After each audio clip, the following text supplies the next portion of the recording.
Bonjour à tous et bienvenue dans notre point du jour. La séance va être importante aujourd'hui puisque l'on va voir qu'il y a de très nombreux indicateurs qu'il va falloir en quelque sorte digérer. Mais avant cela, reprenons ce qui s'est passé sur notre champion français, à savoir le CAC 40. Alors notre CAC 40, il n'était pas dans une grande forme hier. C'est pas grave, il a perdu que moins 0,24%. Donc on ne peut pas véritablement parler de retournement baissier. Mais nous avions indiqué qu'il y avait une résistance à 7600 points qui était particulièrement prégnante et qu'il y avait déjà eu un échec sous cette zone.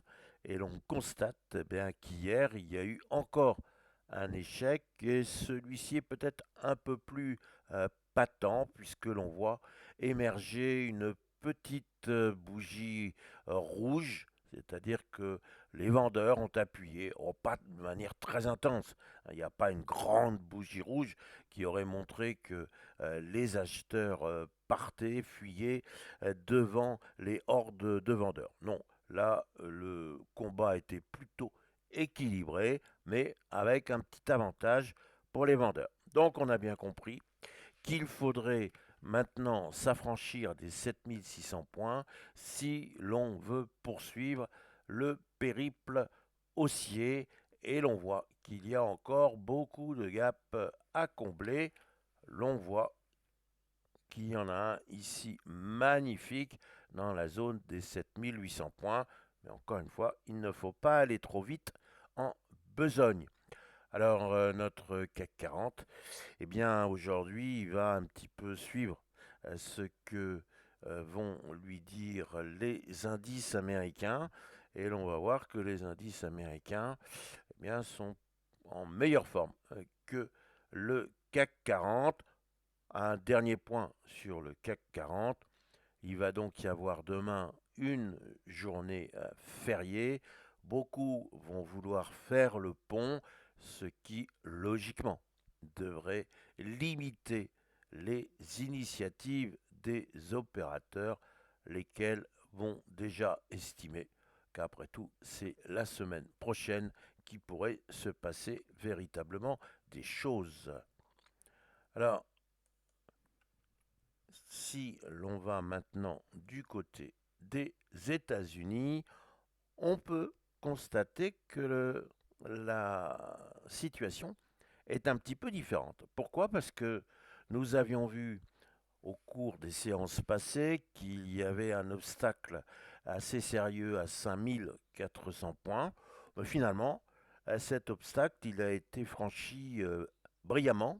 On voit ici cette grande bougie verte qui est vraiment transperçante, c'est-à-dire que boum, la résistance ancienne des 5400 points exit pour laisser la place à un magnifique support, le support des 5400 points.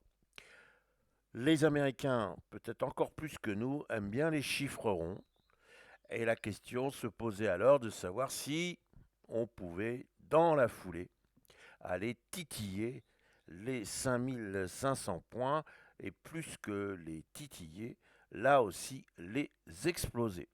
Alors, avant-hier, c'était la grande imprévision. On l'a vu avec cette petite bougie pratiquement sans corps, mais avec des longues mèches, qui veut dire qu'il y a vraiment eu une alternance entre les acheteurs et les vendeurs. Mais hier, bien, il n'y avait plus trop d'indécision. On a vu que les acheteurs ont pris les choses en main et, ma foi, ils ont tiré le S&P 500 avec une hausse de 0,58%. C'est pas la hausse du siècle, mais quand même, c'est assez intéressant de voir que les acheteurs sont prêts à viser clairement la résistance des 5870 points. Mais là aussi, n'allons pas trop vite en besogne parce que aujourd'hui, il va falloir digérer des indicateurs importants. Alors, le premier indicateur, c'est l'estimation du PIB. Donc, il ne faudrait pas que l'on constate qu'il y a un recul encore une fois, dû à une guerre des taxes douanières qui pourrait, à un moment ou à un autre, abîmer la belle croissance américaine et donc un PIB en berne serait très mal ressenti. Mais il n'y aura pas que le PIB, il y aura aussi ce que l'on appelle l'enquête ADP. L'enquête ADP, c'est un point sur l'emploi dans le secteur privé. Et cet emploi dans le secteur privé, eh bien, c'est un peu les prémices des chiffres officiels de l'emploi, lesquels seront publiés vendredi. Et l'on sait que ces chiffres de l'emploi sont très importants et peuvent être une grande source de volatilité. Donc à surveiller de près, savoir ce qui se passe dans le secteur privé. On attend quand même un tassement de la création d'emplois et il ne faudrait pas, encore une fois, que ce premier trimestre montre de grandes faiblesses dans l'emploi. Il faut bien comprendre qu'il y a beaucoup d'entreprises américaines qui n'ont pas forcément envie de se lancer dans des grands projets, alors même qu'il y a toujours une absence totale de sérénité en raison des agissements de M. Trump. Alors bien sûr, ce dernier est très heureux de ses premiers 100 jours à la tête de la présidence des États-Unis. Il s'amuse bien, dit-il, ce qui est assez original. Il s'amuse peut-être un peu aux dépens des autres pays, mais enfin bon, voilà, la discussion est ouverte. Là où on pourrait essayer de se rassurer, c'est qu'effectivement, il est capable, si vraiment on lui dit que non, trop, c'était trop, il est bien capable de changer très rapidement de position et d'attitude.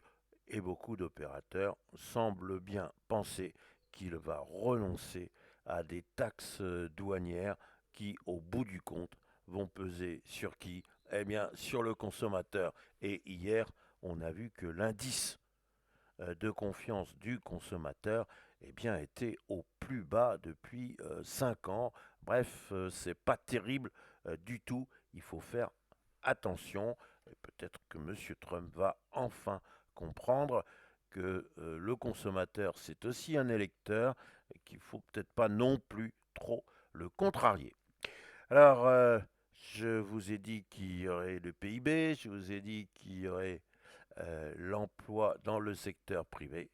Et il y aura, et c'est peut-être le plus important, le fameux PCI. Alors, PCI, ça veut bien dire que c'est l'inflation et donc un indicateur inflationniste très suivi par la Fed. Et si cette inflation se veut un peu menaçante, maintenant on le sait parfaitement, il y aura des conséquences sur la baisse ou non des taux. Et l'on sait déjà que la Fed reste tout à fait sur le qui-vive, sur la touche, et attend de voir un petit peu ce qui va se passer avec la politique de M. Trump pour savoir si oui ou non il faut baisser encore des taux ou est-ce qu'il ne serait pas plus sage de les maintenir en l'état. D'où notre titre, Nouvel élan. Est-ce que l'on peut considérer qu'au-dessus des 5500 points, il y a l'amorce d'une nouvelle poussée haussière avec une ambition élevée, une ambition forte, celle de rejoindre les 5870 points. Mais nous répétons, il ne faut pas mettre la charrue avant les bœufs. Voilà ce qu'il faut retenir de notre S&P 500. Vous pouvez constater que nous avons maintenant un petit logo qui s'appelle Darwinex 0. Pourquoi?